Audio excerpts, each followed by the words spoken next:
Well, this is gonna get weird. So yeah, this is kind of a new thing I might be doing. Who knows? Who knows? What the hell, cat? Okay. Anyways, I might be doing this from now on, where I look at semi-trusted sources for historical information.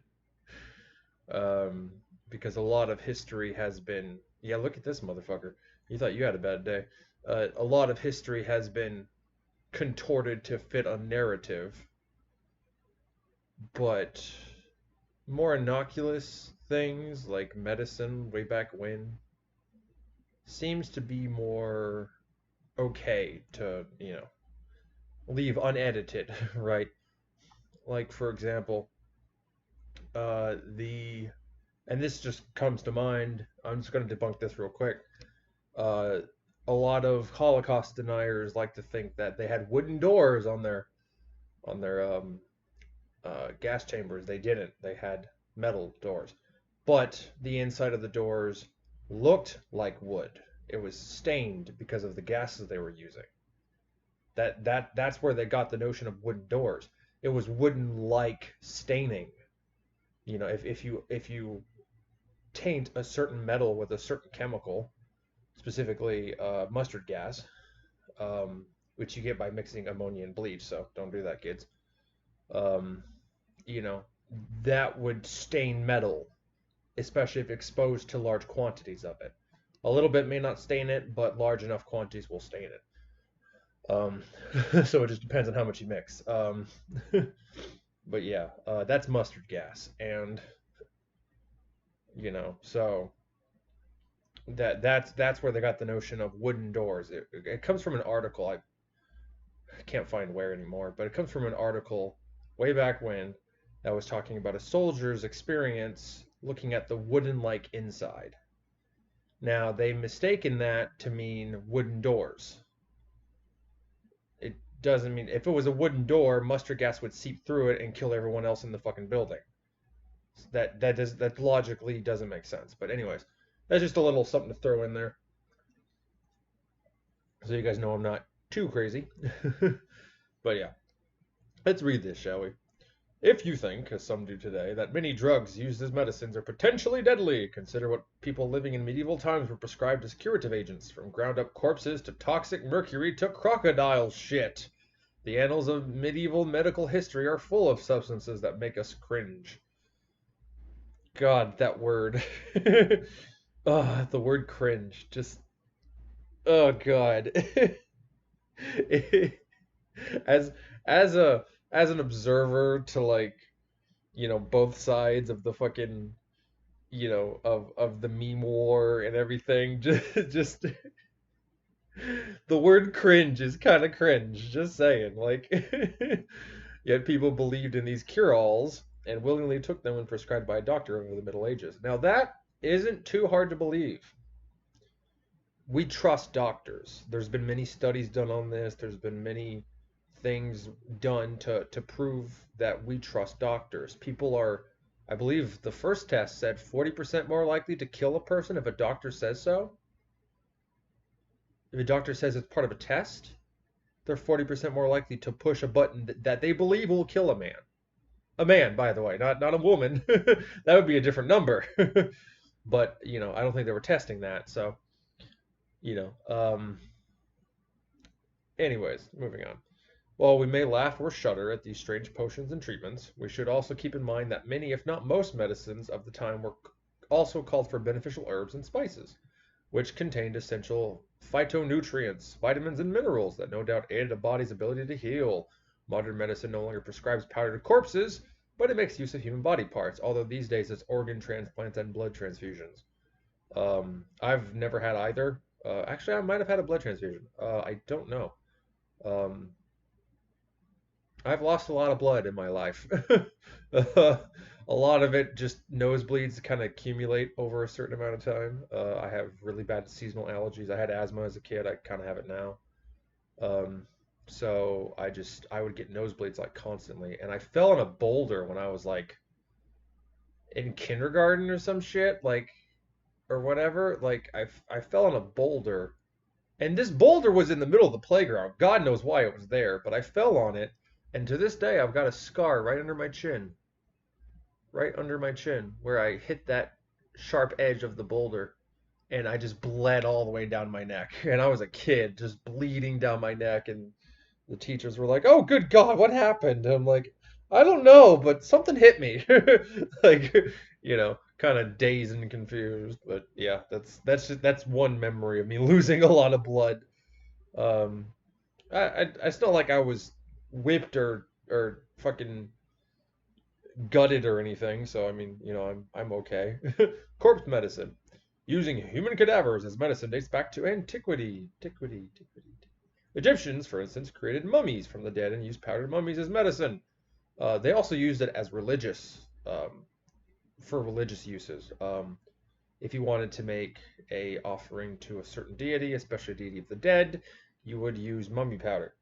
Romans drank the blood and ate the organs from freshly dead gladiators, as it was thought the spirit of the person would be transferred to the patient.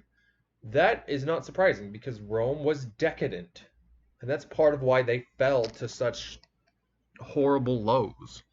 Right? Rome was decadent. They were very against circumcision, by the way, very opposed to circumcision, which is ironic because I've heard of some accounts of them cutting off people's dicks and shit.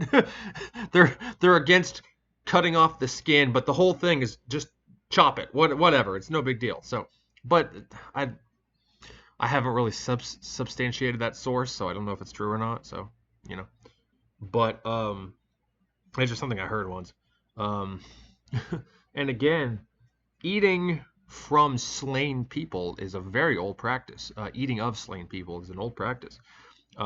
Many cultures believed you could gain their courage if you ate a certain organ. Like if you ate the heart, you'd gain their courage. The rich, tasty courage. But anyways, or if you ate their liver, you'd be better at drinking beer, right? Like just random kind of connections, so, or you'd be more resilient to beer, or you wouldn't get drunk as much, something like that. I forget which culture does that. Um, okay, to the patient. Medieval physicians also prescribed body parts of dead people as medicines. One of the medical theories of the time was homeopathy. The idea of that like cures like a skull. Oh, that like cures like. Okay, wow. I'm dyslexic. A skull, dried and powdered, was used to treat headaches, apoplexy, and epilepsy. For example, in later times, King Charles II of England created a tonic from powdered skull and alcohol known as the King's Drops. Um, Not all alcohol back then was strong. Actually, a lot of alcohol was kind of on the weaker side back then. Um, because here's kind of why. And it's kind of a misconception that all they had was beer in the medieval ages. That's all they had was beer, and all they had was alcohol, and that's all they had, and they had no water, and water was horribly tainted. Water, for the most part, was actually pretty easily accessible. Lakes, rivers, streams, wells. Wells were dug in almost the center of every town for the most part. Um, there's a central gathering hub for wells and shit. Um, and throw in their latrines and everything. They would dig outhouses and they'd dig holes in the ground to fill human shit, right? And then they'd get a peasant boy usually or a stable hand or whatever to dig up the shit and use it as fertilizer.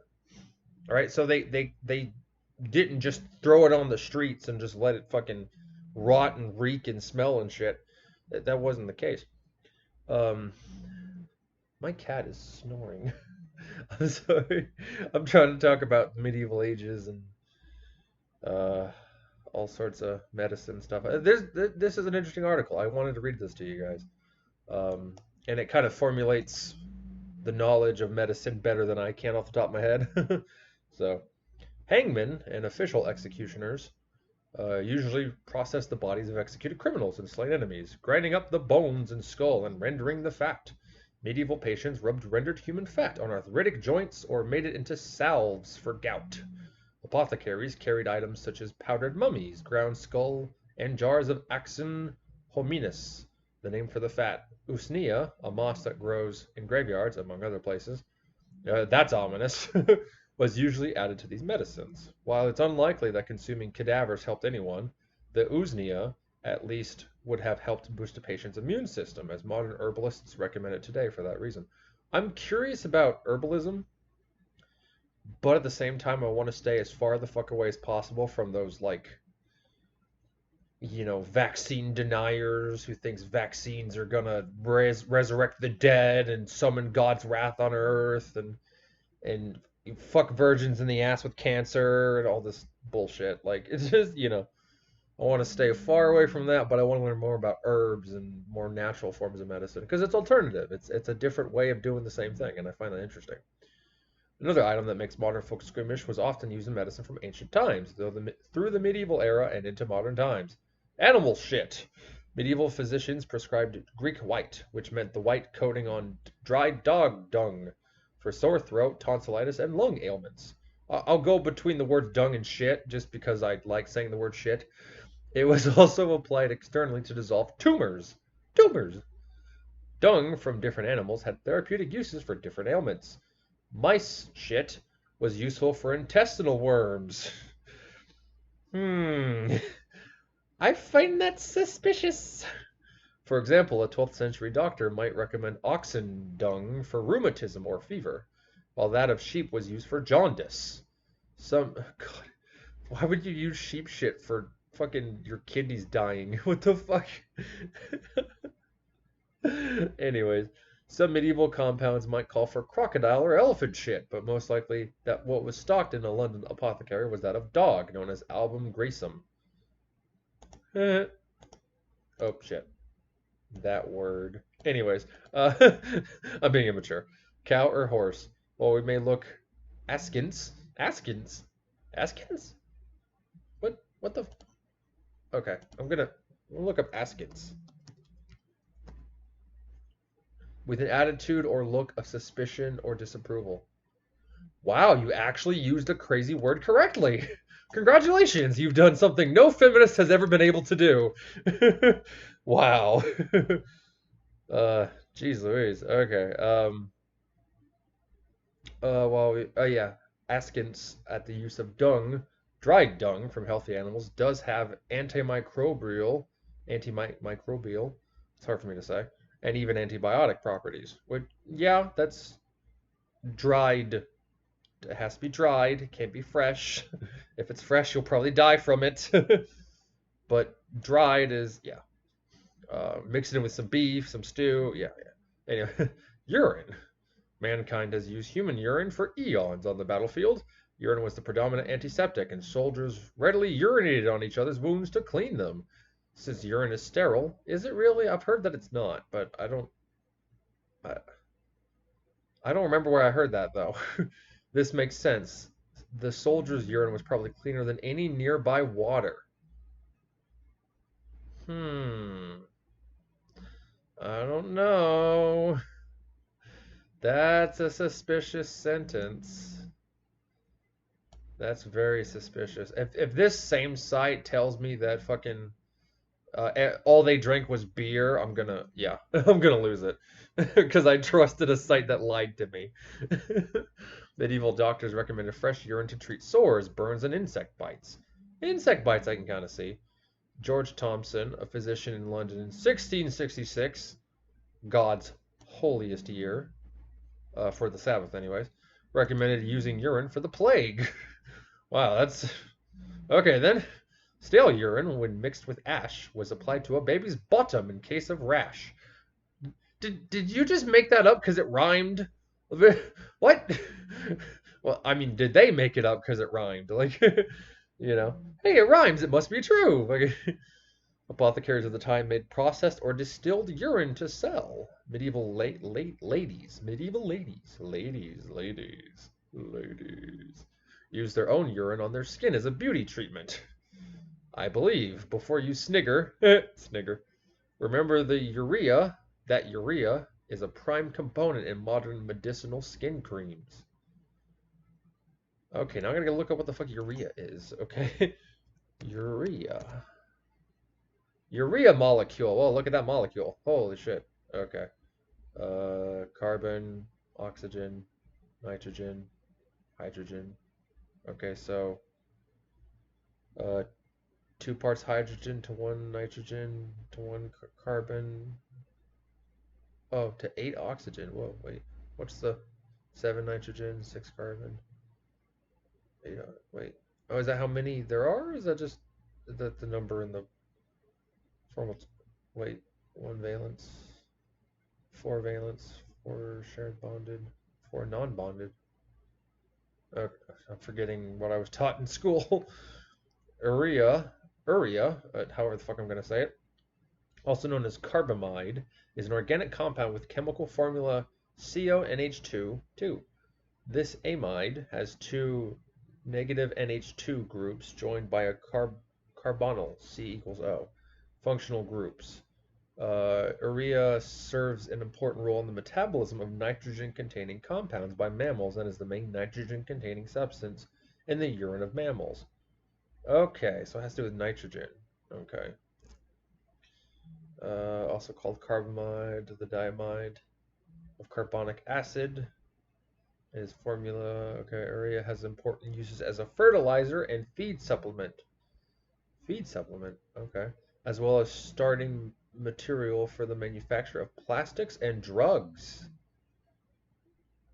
Okay, then. It is colorless, crystalline substance that melts at 132.7 degrees Celsius, 271 degrees Fahrenheit. For the proper math. Celsius is weird. Like I kind of grew up with both, military and everything. I kind of grew up with both, but Fahrenheit's just easier. I don't know why. Like it's just, I know everyone in the rest of the world's like, "Oh, Celsius is the pure holy math and measurement." And it's like, but Celsius ends at 33 degrees Fahrenheit. Like that's zero. That that sounds a little unreliable. Just saying. Like, you know, urea can be used as an osmotic diuretic. It is a cream for ichthyosis. Ichthyosis.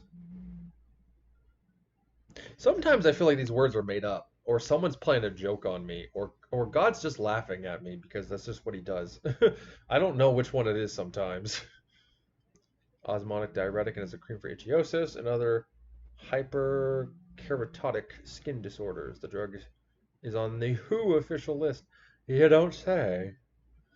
Speaking of the WHO official list, oh boy, I'll get to that some other time. Okay. Um, Urine had one other major medicinal use in the Middle Ages. Doctors used a patient's urine as a diagnostic tool. They carefully checked the color of a patient's urine against a medieval urine chart, then smelled and tasted the urine to help them diagnose disease.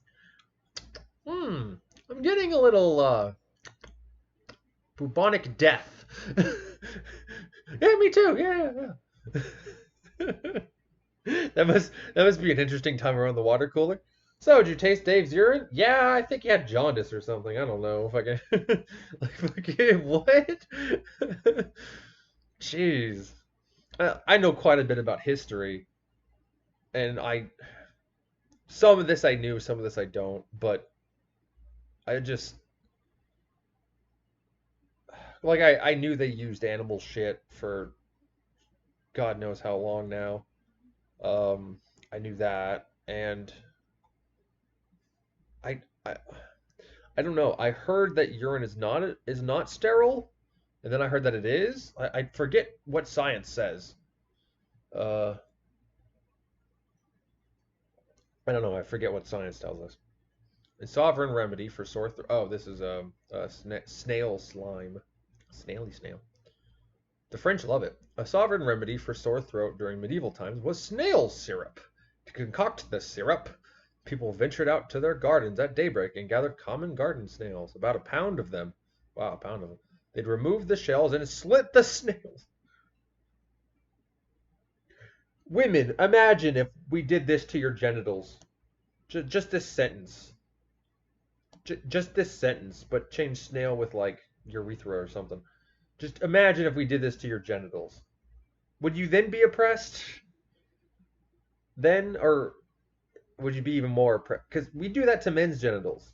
We remove the little connectors that are sewn on to the glands and we slit the skin open. We do that to men's genitals. We don't do that sentence to women's genitals, like at all. Like, we don't remove anything, not even in the bad countries. I mean, the worst that happens is ablation, and that's less than 10% of cases. So that's rare. That's not common standard practice. Common standard practice in the U.S. is to uh, basic take your fingernail, put a knife under it, stab it all the way to your thumb, the actual skin, and pop that fucker open. That's the start of a circumcision. That's not even the cutting part. That's just the start, right? So, and that's standard practice. And in the bad countries, it's even worse. They'll fillet the whole penis alive in some countries, mostly the countries in Africa.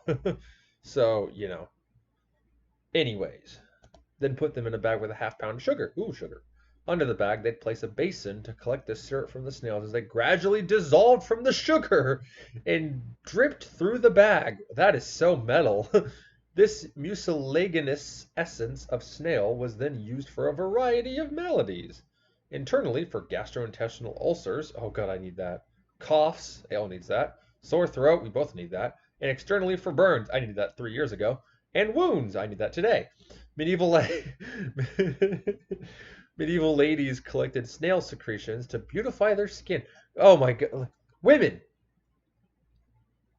keep this in mind. Women back then and women today aren't all that different. Okay, it's not like this is some distant time 5,000 years in the past, right? This is medieval period, which is according to some 500 to 1500, or it's more 1,000 to 1,500, really. Uh, well, the Middle Ages is 500 to 1,500, but the medieval ages is 1,000 to 1,500. So it stops right around 1,500. That's when the Renaissance begins with Leonardo da Vinci and all those cats. Um, so yeah, um, snail shit to beautify their skin. Although this sounds disgusting, snail slime stimulates. Oh, secretions. I thought it was shit. I'm sorry. Secretions, as in the sticky stuff. Slime stimulates collagen. Oh God, I need that. And elastin production. Oh God, I need that. In fact, modern cosmetic companies use snail slime in beauty creams. I need some beauty creams. Uh, the reason I'm saying that, I have Ehlers-Danlos syndrome, and I genetically make shitty collagen, and my elastin production is like half of a normal person's. So I really need snail goo. just, just, just slather it over my skin, my supple, pale Neanderthalic skin. Mold. Ancient doctors of many cultures had to deal with infected wounds. In Egypt and Greece, physicians of old used moldy bread and honey to treat wounds. That is true. The knowledge passed down through the ages to medieval doctors, who also recommend moldy bread for wounds. While none of these doctors knew of bacteria, they were nevertheless well aware of infection and its dangers. Medieval doctors in Poland recommend moldy bread wrapped with spider webs for infected wounds. Why the spider webs? Is that just for some extra panache? Is that just to make them go, ooh, baby? Like, what's the point of the spider webs? Or the bread's penicil, pen, fuck, penicillium glaucum would provide mold. Penicillium glaucum mold provided some antibiotic action. Action. Dwayl, a medieval anesthetic.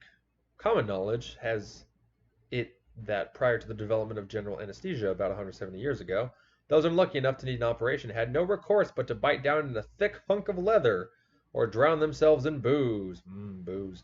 However, researchers have since discovered evidence of an anesthetic herbal recipe dating from Roman times through the medieval. A potent mix of herbs and alcohol could render a patient unconscious long enough for a doctor to operate. That is, if he didn't kill him outright. The concoction was called Dwayl. Many manuscript recipes for Dwayl exist, calling for many of the same ingredients. Boar bile, oh boy. Wild lettuce, ooh, lettuce. Opium, yay, opium. Henbane, hey. Wait, that's poisonous. uh, Bryony, mandrake root, that's poisonous. Hemlock, that's poisonous. And vinegar. Whoa. Like, three of these are fucking poisonous. And one's a drug. Actually, I think wild lettuce is also poisonous. Let me check wild lettuce. Is wild lettuce poisonous? Wild lettuce tincture. Apparently not. Use to side effects is a plant. The leaves, sap, latex and seed are used to make medicine. Is used for whooping cough, asthma, urinary tract problems, cough, trouble. Okay. So wild lettuce. Okay. Lactuca virosa. Okay. So that's not poisonous. Yeah, the other three are though. I'm well aware of their poisonous fucking properties. Um, Wait, that's where did I go? Okay. Hemlock and vinegar. Yeah, hemlock is deadly as fuck. Some of these herbs are relatively harmless, bile lettuce, vinegar, and bryony. The others are dangerous and powerful. Opium, mandrake root, henbane, and hemlock. Yeah, told you. A few spoonfuls of each herb were mixed in water, then boiled, just before an operation. 3 spoonfuls of the herb decoction were added to a glass of wine. The patient was told to drink the drugged wine until he fell asleep, at which point the doctor would operate. While Dwayl could knock a patient unconscious, it could also kill, as henbane, mandrake, and hemlock all contain poisonous alkaloids. Oh my god. Why add those three? Can't you just make a tincture with the other stuff? Why do you need henbane, mandrake, and hemlock? Why do you need those three? What's the point of it? Oh, okay. Cite this article, Crazy Potion Nostrum, 6-star history on the net. 2000 to 2020, Salem Media, July 25th, 2020. Potion of Nostrum, 6-star minute. Okay. So yeah, that was that. I don't know if I should end here or not.